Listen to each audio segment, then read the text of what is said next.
and Brad, the two most famous physical therapists on the internet. Hi folks, I'm Bob Schrupp, physical therapist. And I'm Brad Heineck, physical therapist. Together we are the most famous physical therapists on the internet. In our opinion, of course, Bob. Very humble, very, we're with the people. Well, okay, Bob. Anyways. Today we're going to talk about top 10 stretches that you can do for spinal stenosis.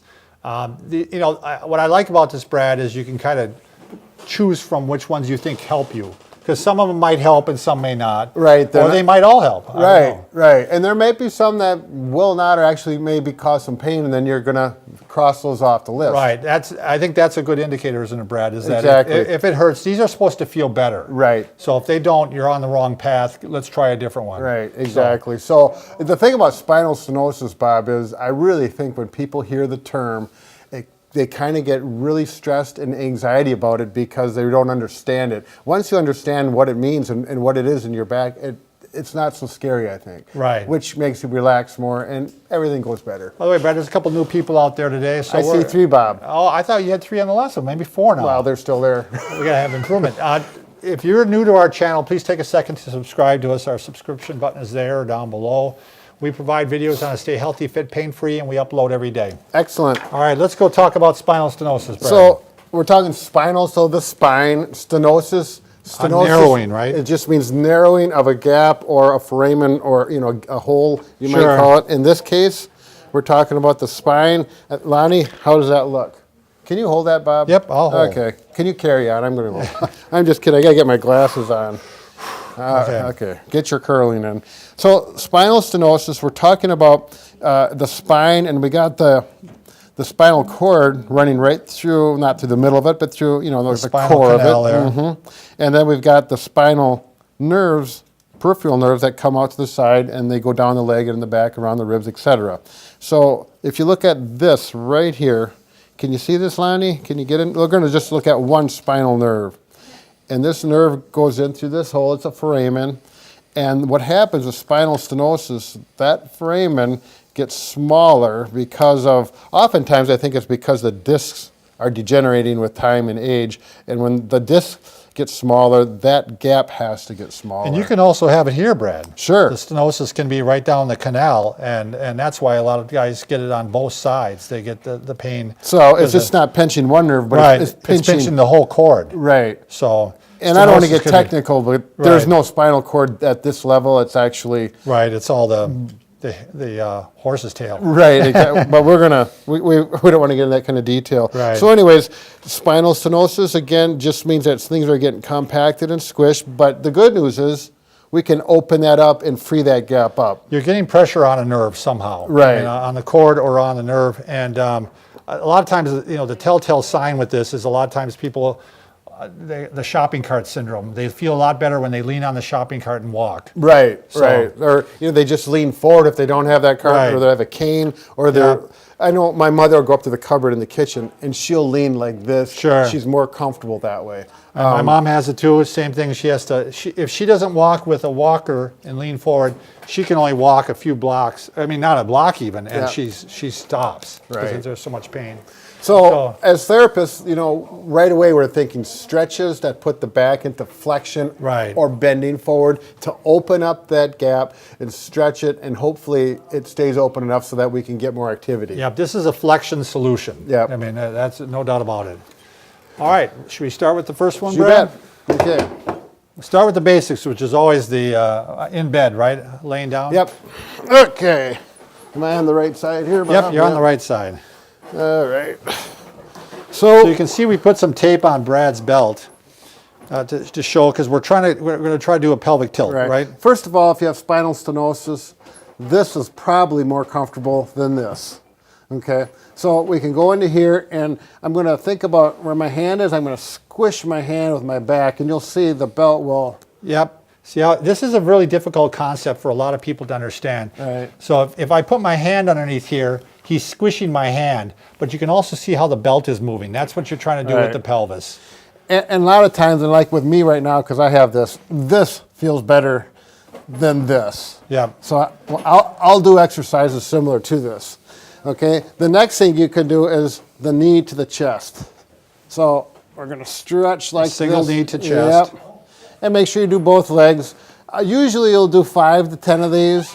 Hold them for a few seconds and relax. So it's pressure on, pressure off. If it really feels good, feel welcome to hold it as long as you would like, up to 30 seconds. Brett, I know this is off topic, Sure. but can we just mention this? You bet, Yeah. Bob. This is not a stretch, obviously, but a lot of times people with spinal stenosis are going to feel a lot better with, it's a leg wedge. Is that what it's called? Right, leg wedge. You can Google it. They're about $30, and I've had people so happy in the clinic with these. They go home, they go buy one right away. 'Cause Right. It's so much comfortable. As a matter of fact, if I could lay here and do the video like this, I would. But that's not an option. So just something we throw it in as Sure. kind of something that may help you. Okay. Yeah, it is nice. The next thing, we're going to go from single knee to chest, and then you're really going to go a little more aggressive and double knee to chest. Stretch it in, and it should feel like a good stretch hold. Kind of always pressure on, Yep. pressure off. Yep, exactly. And you can do these throughout the day, right, Brad? I mean, Sure, as long as you can find a place to lay down. Yep. But we have some options where you don't have to lay down. We're going to get to for if we're at work, if you're sitting at a desk or chair at work. Definitely a great one to do when you wake up in the morning, Right. right? And then when you go to bed at Yep, night. exactly. And then Brad, when you take your nappy. My nappy. Yeah. Oh, there's one more. Now this one you have to feel out. Both knees are together, feet are together, and put them here. Relax. Keep your shoulders flat to the bed or the floor. Sloppy there, buddy. Oh yeah, we gotta watch Yeah. that tie, and we're just gonna rotate this way, and rotate. Now with this one, you got to find out, does it feel okay? Right. If you go this far and you start getting pain, that's far enough. Don't go that far. Sometimes one direction it'll go pain free, and the other direction it'll hurt. So work the pain free side and just into the where it hurts, and then back off. Don't push through that pain and irritate it. If this doesn't feel right, just skip it. All right, I'm gonna get Okay, in seated position. What are we on? Number 6? Yep. All right. Actually, I'm going to show this one. Here, Bob, why don't you sit there? You show this one from the profile, and I'll show it from the front. Sure. All right. I don't want to ever hit you. Yeah, that's why we don't want to bump heads here. All right, so the seated position is simply reach forward between the knees and stretch out that back. If you've got a herniated disc, This will make it worse. right, so you got to be careful of what you're diagnosed. If you Yeah. start doing this, it doesn't feel good. You Stop. may be misdiagnosed, and that certainly can happen. So when you do this, hold and relax. I know Mackenzie would even have us sometimes grab the ankle, Brad, and Yep. pull down a little Yep. bit even. As long as it So, feels good. yeah. And for me, this feels great. Yeah. I'm saying I like doing this. Okay, now I'll only do about 5 of these, but you can do more. Sure. You can certainly go up to 10. All right. And then the other one is the hamstring stretch. So you're in this position? Right. Are you going to do it? Yep. Well, actually, Bob, you need a chair. Okay. You're going to have to. We don't have our stool for some Sure. reason. But in a chair, you just put your leg up here and you reach forward. Don't round your back out. Bob, why don't you grab that stool over? Sure. So Bob's going to get a stool so we can show this. But we're going to do here, you're actually getting a little bit of a hamstring stretch. You're stretching the back. So you're getting a double benefit here. So if you're sitting in a chair at home, it's usually nice that the chair is about the same height as what you're on. If you've got really tight hamstrings and you get up here and your knee doesn't straighten out and it pulls really bad here, may not be the best for you. Just hold on that one. And then we can go to the figure 4 stretch. We can do this one together, Bob. By the way, Brad, I noticed you say height instead of height. Well, Bob, that's the way we do it where I come from. Okay, I don't want to it's get just into that. interesting. I don't know which way is correct, but I always said height. We've got some English majors out That's there. right. They're going to help Height us out. or height? Okay.